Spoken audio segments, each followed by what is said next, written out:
Les soldats israéliens ont pénétré dans la bande de Gaza vendredi avec des chars. Tsahal dit avoir détruit 150 cibles. Le Hamas a rapporté de violents combats. Plusieurs voix demandent l'application du droit humanitaire à Gaza. Israël a intensifié ses opérations militaires vendredi. Beaucoup dénoncent un désastre pour les civils. Des manifestations à Londres, Rome et même Paris, où elle était interdite. Les appels au cessez-le-feu à Gaza se multiplient alors qu'Israël intensifie ses opérations. Pour la troisième nuit consécutive, des opérations au sol de l'armée israélienne ont eu lieu dans la bande de Gaza. Le Hamas a rapporté de violents combats avec Tsahal. Les bombardements ont été extrêmement intenses vendredi sur le nord de l'enclave palestinienne. Ils se poursuivent samedi. L'armée israélienne a publié des vidéos de ses forces engagées. Elle affirme avoir frappé 150 cibles souterraines, comme des tunnels. Elle dit également avoir tué plusieurs membres du Hamas. Les familles des 229 otages détenus dans la bande de Gaza sont très inquiètes de cette offensive israélienne. Elles craignent pour la vie de leurs proches et veulent rencontrer le Premier ministre Benyamin Netanyahou. Le mouvement islamiste, lui, estime que des centaines d'immeubles et de maisons ont été entièrement détruits et des milliers d'autres endommagés par les frappes israéliennes de la nuit. Selon lui, plus de 7700 Palestiniens sont morts en 3 semaines, dont une majorité de femmes et d'enfants. Dans la bande de Gaza, la vie quotidienne est devenue cauchemardesque entre les bombes et le blocus d'Israël. Les Gazaouis doivent faire la queue pendant des heures pour de la nourriture au milieu des ordures. Elles ne sont plus ramassées faute de carburant. Vendredi, les bombardements ont été d'une ampleur inédite dans le nord de la bande de Gaza.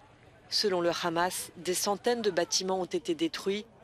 Le haut représentant de l'Europe pour les affaires étrangères, Josep Borrell, déplore la mort de trop nombreux civils, y compris d'enfants. Il dénonce une opération contraire aux lois humanitaires. L'ONU s'inquiète aussi. Last night's bombardment of Gaza by Israeli forces and ground operations were reportedly the most intensive yet, taking this terrible crisis to a new level of violence and pain. Le secrétaire général de l'ONU, Antonio Guterres, a déploré samedi une escalade sans précédent.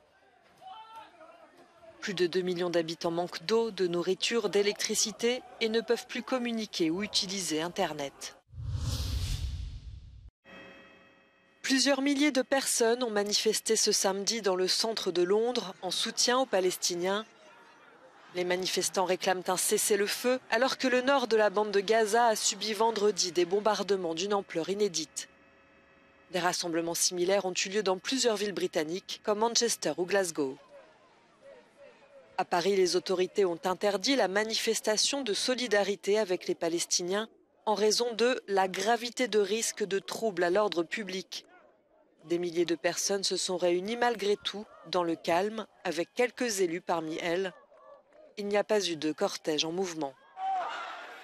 La capitale italienne a accueilli elle aussi une manifestation ce samedi. C'était la 2e en 24 heures.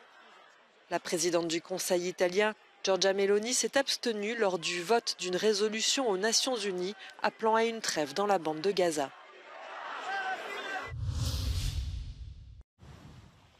Les gardes-côtes italiens ont retrouvé 5 migrants morts samedi, après le naufrage de leur bateau au large de la Sicile.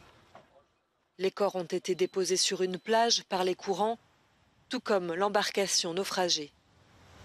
D'après des témoignages, environ 60 personnes étaient à bord. Elles étaient parties de Tunisie, jeudi. Les autorités italiennes disent avoir arrêté 35 migrants qui ont réussi à nager jusqu'à la côte. Ils ont ensuite tenté de quitter la zone. Une vingtaine de personnes sont donc portées disparues. Les recherches se poursuivent en mer. Toujours en Méditerranée ce samedi, l'ONG allemande Sea Eye a procédé à un sauvetage. Les bénévoles annoncent avoir récupéré dans leur bateau 49 migrants, dont une femme enceinte en très mauvaises conditions. Elle a été évacuée vers l'île italienne de Lampedusa. L'ONG rapporte que 5 personnes de l'embarcation sont mortes.